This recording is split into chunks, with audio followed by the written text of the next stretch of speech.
আমরা প্রত্যেকেই থাকবো এক জায়গায়, কিন্তু এটাকে নিয়ে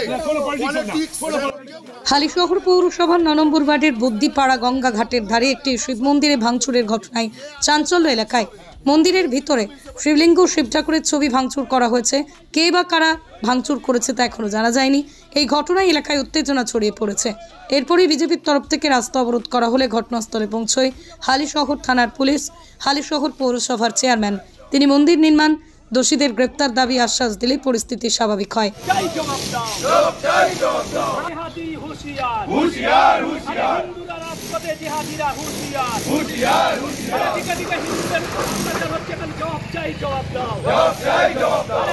হিন্দুদের মন্দিরগুলো ভাঙা হচ্ছে কেন? জবাব চাই, জবাব দাও। হিন্দুদের উপর অত্যাচার মানছি না, মানবো না। দিকে দিকে হিন্দুদের বিগ্রহ মন্দির ভাঙা হচ্ছে কেন? পুলিশ প্রশাসন জবাব চাই, জবাব দাও। এই অবরোধ চলছে, চলবে। আমাদের এই অবরোধ চলছে, চলবে। দিকে হিন্দুদের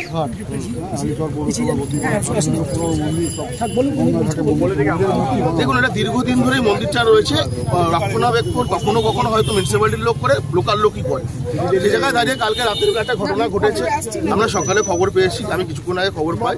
এবং দেখুন, হিন্দু আমিও হিন্দু, যারা বলছে তারাও হিন্দু, এবং সবাই এটা আমি নিজে ওদের সাথে কথা হয়েছে, এটা আমি নিজে একটা এফআইআর লঞ্চ করে দিচ্ছি। এবং হালিশহর পৌরসভার পক্ষ থেকে মন্দিরটাও আমি কেন রিপেয়ার করব, এবং মন্দিরটা হালিশহর পৌরসভায় 100-র উপর মন্দির আমি নিজে হাতে তৈরি করেছি। সেই জায়গায় দাঁড়িয়ে যে বা যারা এখানে করেছে অবশ্যই তারা পানিশড হবে, এবং মাঝরাতে কে করবে সেটা তো কারোর পক্ষে দেখা সম্ভব না। এবং কেউ হয়তো এমনও উদ্দেশ্যে করতে পারে গন্ডগোল বাঁধিয়ে দেওয়ার জন্য শহরে। যেই করুক, আমরা পুলিশের উপর পূর্ণ ভরসা আছে, তারা অ্যারেস্ট করবে। আপনি মন্দির তৈরি করে দেওয়ার আশ্বাস দিলেন? আশ্বাস না, আমি এর আগেও 100টা করেছি, এটাও করে দেবো। কারা ভাঙছে মানে রাতে? দেখুন, অসামাজিক কার্যকলাপ হয় বলতে পুলিশও রেড করে প্রচুর। কোনো না কোনো আমাদেরই ঘরের ছেলেমেয়েরা যারা পড়াশোনা করে, ম্যাক্সিমাম আমরা দেখি এখানে আড্ডা মারে। সকাল বিকেল দুপুর রাত্রি তারাই গঙ্গার ধারটায় বসে আড্ডা মারে। তারা একজন দুজন না, শয়ে শয়ে মানুষ আড্ডা মারে। কার মনে কি মেন্টালিটি আছে এটা বোঝা খুব মুশকিল আছে। কিন্তু যেই করুক, প্রশাসন রয়েছে, আমাদের ক্যামেরাগুলো আমরা চেক করছি অফিসে গিয়ে, যে করেছে পানিশড হবে, এটুকু আমাদের প্রশাসনের উপর ভরসা। দেখুন, এটা দীর্ঘদিন ধরেই মন্দিরটা রয়েছে, রক্ষণাবেক্ষণ কখনো কখনো হয়তো মিউনিসিপ্যালিটির লোক করে, লোকাল লোকই করে।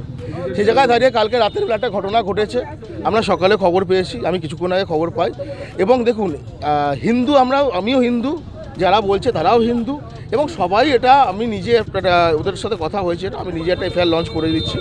এবং হালিশহর পৌরসভার পক্ষ থেকে মন্দিরটাও আমি কেন রিপেয়ার করব, এবং মন্দিরটা হালিশহর পৌরসভায় 100-র উপর মন্দির আমি নিজে হাতে তৈরি করেছি। সেই জায়গায় দাঁড়িয়ে যে বা যারা এখানে করেছে অবশ্যই তারা পানিশড হবে, এবং মাঝরাতে কে করবে সেটা তো কারোর পক্ষে দেখা সম্ভব না।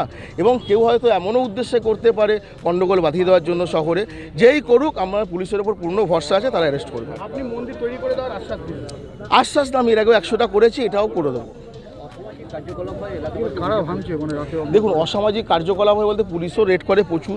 কোনো না কোনো আমাদেরই ঘরের ছেলেমেয়েরা যারা পড়াশোনা করে, ম্যাক্সিমাম আমরা দেখি এখানে আড্ডা মারে। সকাল বিকেল দুপুর রাত্রি তারাই গঙ্গার ধারটায় বসে আড্ডা মারে। তারা একজন দুজন না, শয়ে শয়ে মানুষ আড্ডা মারে। কার মনে কি মেন্টালিটি আছে এটা বোঝা খুব মুশকিল আছে। কিন্তু যেই করুক, প্রশাসন রয়েছে, আমাদের ক্যামেরাগুলো আমরা চেক করছি অফিসে গিয়ে, যে করেছে পানিশড হবে, এটুকু আমাদের প্রশাসনের উপর ভরসা আছে।